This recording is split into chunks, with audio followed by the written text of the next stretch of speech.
Bonjour à tous et bienvenue dans cette vidéo, j'espère sincèrement que vous allez bien. C'est Manu et dans cette vidéo, on va voir ensemble comment obtenir des clients sur Internet. Alors avant de commencer, l'objectif de cette vidéo, c'est de vous partager la stratégie qu'on utilise pour notre agence, pour mon agence avec mon équipe, mais également celle qu'on propose à nos clients pour obtenir des clients sur Internet. Également, avant de commencer, je mets un petit disclaimer. Pour moi, bien sûr, obtenir des clients sur Internet, c'est quelque chose d'énorme, avec énormément de potentiel et comparé à des stratégies de prospection classiques, le calling, l'emailing, le courrier ou même aller voir directement les entreprises et les prospects dans leur lieu de domicile ou dans leur lieu de travail, forcément, Internet, c'est beaucoup plus intéressant. Alors justement, en fait, quelle est la différence majeure entre les deux? Je dis pas que les techniques de prospection classiques ne fonctionnent pas ou ne fonctionnent plus. Bien loin de là, pardon. Il y a des entreprises qui prospectent de manière classique en emailing, en calling, etc., qui génèrent plusieurs dizaines, voire centaines de millions d'euros de chiffre d'affaires. Mais par contre, la différence entre les deux principalement, c'est qu'avec Internet, il est possible de mettre en place un processus automatisé, un processus vraiment un système qui va vous permettre de générer des clients de manière automatique, de manière automatisée, prédictible et prévisible, ce qui n'est pas possible de faire avec des stratégies de prospection classiques. En fait, qu'est-ce que c'est des systèmes? Ça veut dire qu'en fait, vous allez mettre en place une fois un gros système d'acquisition de clients et puis par exemple, une fois que c'est mis en place, forcément, vous allez obtenir des clients de manière régulière, contrairement à des stratégies de prospection classiques. Alors, quelle est la stratégie qu'on utilise, nous, pour obtenir des clients sur Internet? Encore une fois, que ce soit des clients B2B pour notre agence ou alors des clients pour les sociétés qu'on accompagne. En fait, on met en place une stratégie en 4 étapes.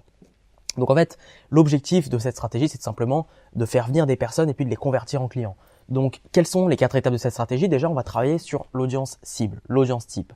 Toujours se poser la question, et donc ça peut paraître un petit peu bateau dit comme ça, mais il y a énormément d'entreprises qui ne se posent pas cette question. Qui sont mes clients cibles? Qui est mon client type? Qui est la personne vraiment qui rentre exactement dans les critères de mon client? Qu'est-ce qu'elle fait? Qu'est-ce qu'elle aime faire? Est-ce que c'est plutôt un homme, une femme? Quel âge elle a? Quelle série elle regarde?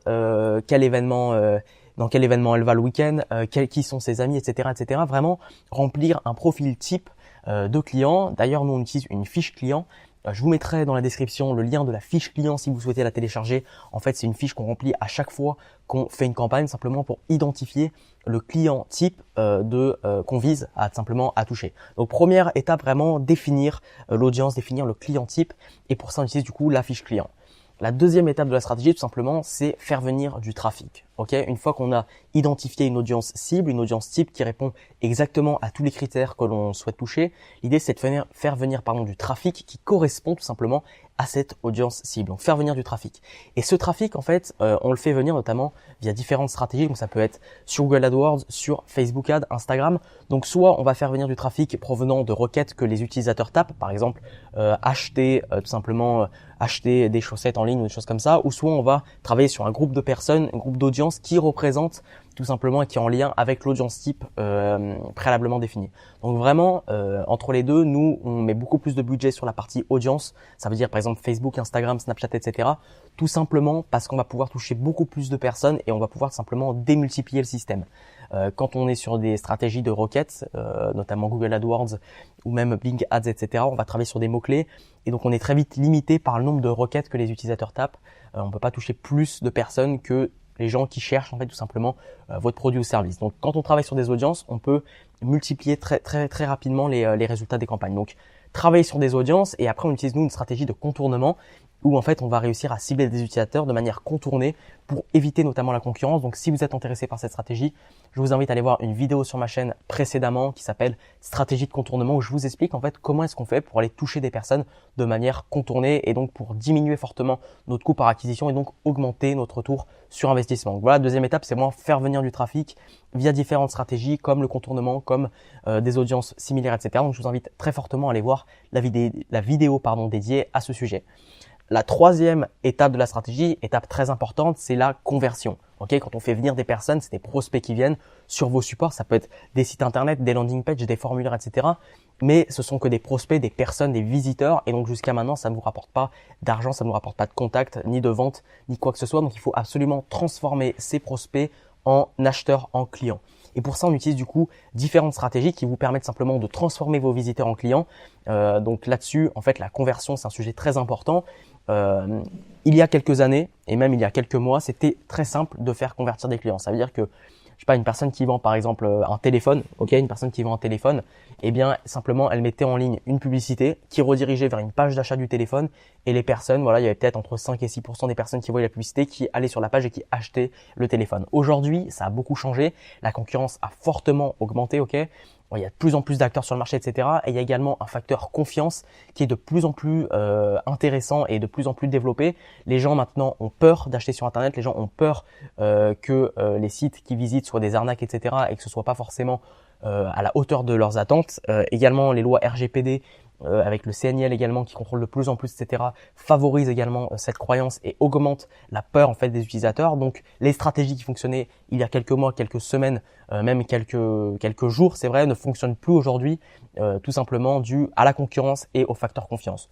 On a mis en place avec mon équipe une stratégie en escalier qui permet en fait simplement de contourner ces peurs liées à la confiance et également à la concurrence, puisqu'en fait on ne voit plus la conversion comme une seule étape, ça veut dire une personne qui arrive et une personne qui achète, mais vraiment en plusieurs étapes par escalier, dans le sens où une personne arrive sur votre support et on sait à l'avance qu'elle ne va pas acheter directement, donc on met en place des stratégies pour venir créer de la confiance avec l'utilisateur et simplement le faire convertir petit à petit sur 4 à même 20 jours pour certains produits.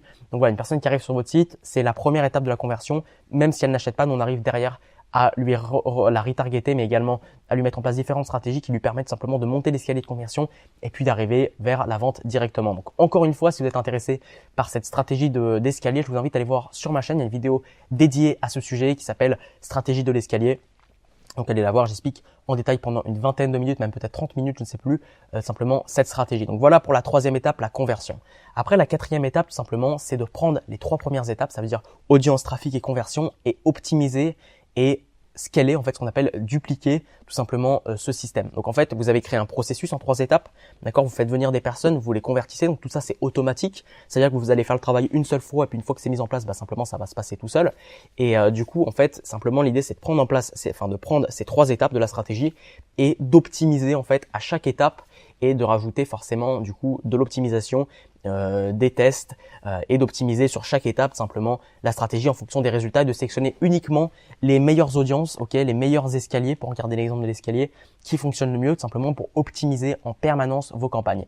Et du coup, vous allez créer en fait simplement un système là du coup en 4 étapes qui fait qu'en fait, bah voilà, automatiquement ça va faire venir des prospects, la stratégie d'escalier va les convertir et donc vous allez créer vraiment un système qui vous permet d'obtenir des clients de manière régulière, prédictible également. Dans le sens où vous savez que si vous injectez par exemple 15 € dans le processus, vous allez récupérer, je sais pas, 4 ou 5 clients par exemple. Et une fois que vous avez cette métrique, forcément cette métrique, elle est très intéressante puisqu'en fait, elle va vous servir pour la suite et la duplication de ce processus. Donc voilà un petit peu sur l'explication. Donc c'est une vidéo un petit peu technique où je rentre un peu dans les détails. Mais c'est nécessaire forcément si vous voulez vraiment mettre en place une stratégie avancée que je vous explique vraiment comment est-ce qu'on fait avec l'agence. Encore une fois, il y a pas mal de vidéos sur la chaîne qui expliquent chaque étape de la stratégie un petit peu en détail et dites-moi en commentaire s'il vous plaît si vous aimez ce type de vidéo et si vous voulez que je rentre plus encore dans les détails sur l'explication et sur comment obtenir de nouveaux clients sur Internet. C'est la fin de cette vidéo, j'espère qu'elle vous a plu. Je vous souhaite une super bonne journée ou soirée en fonction de l'heure où vous regardez cette vidéo. Je vous invite vraiment à aller me suivre sur Instagram. Il y a presque 30 000 personnes sur le compte. Je partage tous les jours ma vie d'entrepreneur et ce que je fais au quotidien, également mes clients, mon équipe. Donc vraiment, allez voir sur Instagram, c'est emmanuel.namer. Également à vous abonner sur la chaîne pour ne louper aucune vidéo. Moi, je vous dis à bientôt. Merci d'avoir vu cette vidéo. À très vite, c'était Manu. Ciao!